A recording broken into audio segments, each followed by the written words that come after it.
desiderata. Go placidly amid the noise and haste, and remember what peace there may be in silence. As far as possible, without surrender. Be on good terms with all persons.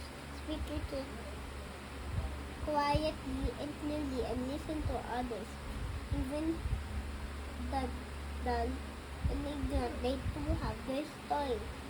Avoid loud and aggressive persons,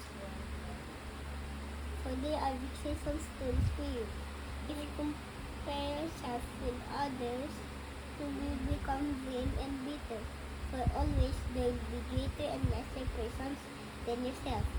Enjoy your achievements as well as your plans. Keep interested in your own career, however humble.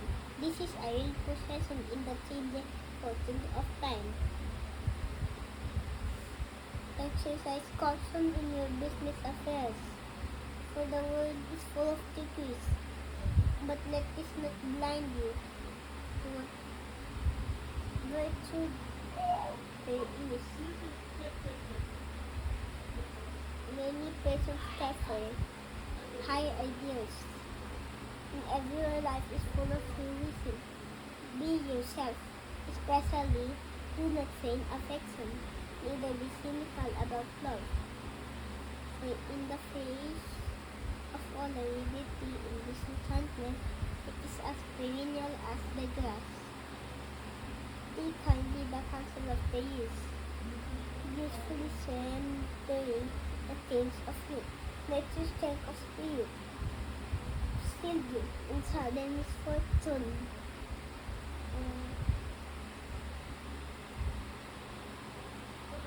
No doubt, But you need to stress yourself with dark imaginings.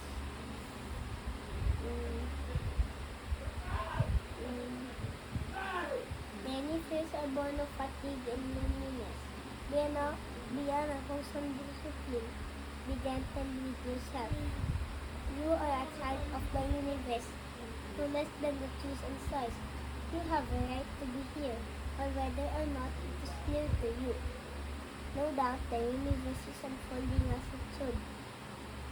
Therefore, be at peace with God, whatever you conceive Him to be, and whatever your labors and aspirations in the noisy confusion of life.